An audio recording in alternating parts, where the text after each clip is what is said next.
The instruction manual you didn't know existed. Some people move through life with a quiet sense that something is off. They work harder than others just to keep up.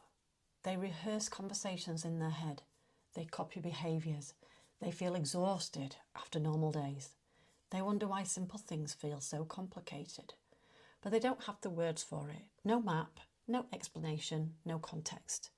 You're conscious, you're trying, you're aware something doesn't quite fit, but no one ever handed you the guidebook to how your system works, or told you that understanding and adapting was possible, rather than believing you needed to be fixed or replaced. Then there's something different again. Some people don't feel anything is off, and may assume that the difficulty always lies outside themselves, with situations, with other people, with the world. They don't see the value in looking inward.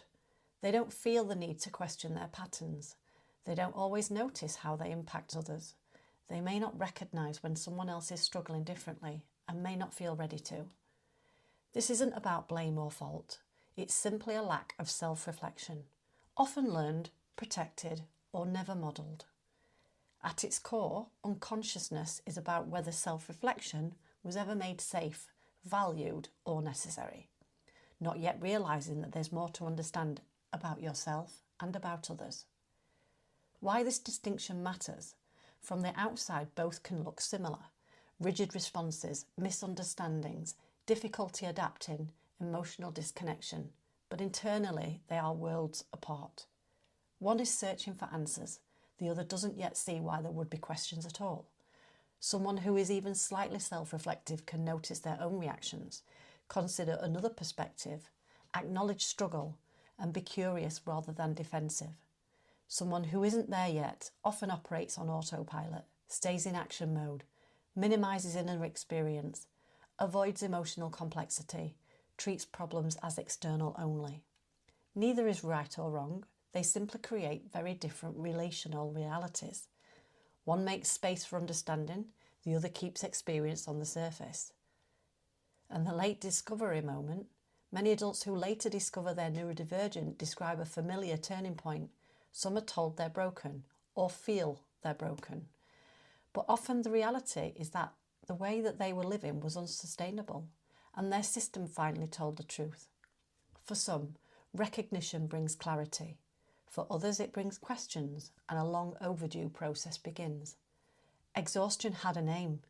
Social struggles gained context. Shutdowns and overwhelms were no longer evidence of personal failure. The instruction manual finally appears, often in midlife, after everything that once worked no longer does. With it comes relief, grief, collapse, deconstruction and rebuilding. Relief at finally having a name for what is now understood to be a disability, one that is recognised and supported across wider systems. Grief for years spent dysregulated without medication, trying to steady myself through conflict and contortion without support or understanding. Collapse as old identities and coping strategies fall away. Deconstruction of beliefs about who you were supposed to be.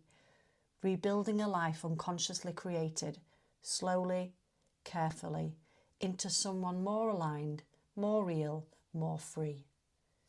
Reorganisation. This phase is rarely neat or linear. It can look like burnout, withdrawal, loss of confidence, or stepping away from work, responsibilities, routines and roles.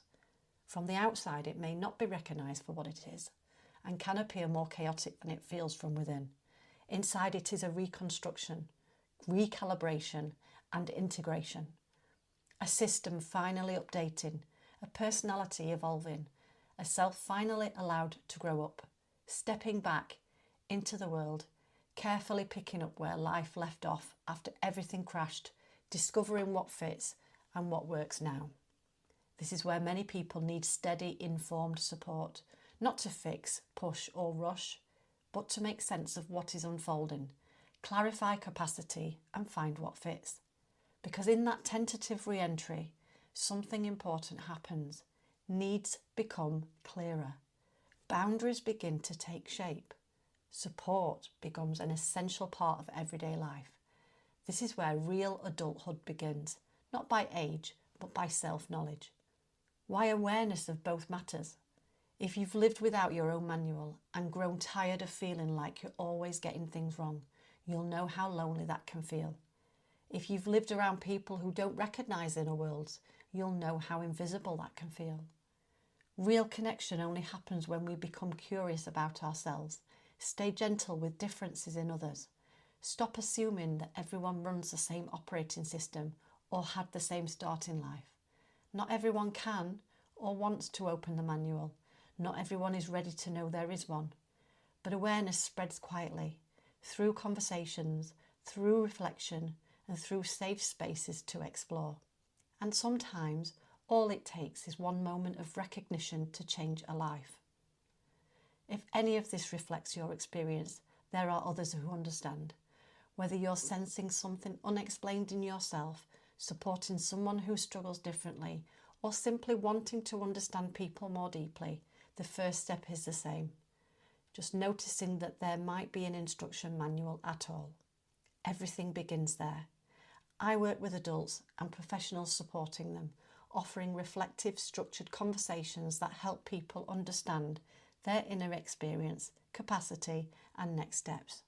Professionals, referrers, and individuals are welcome to connect. If this helped you see something more clearly today, you're welcome to share it with someone who might benefit.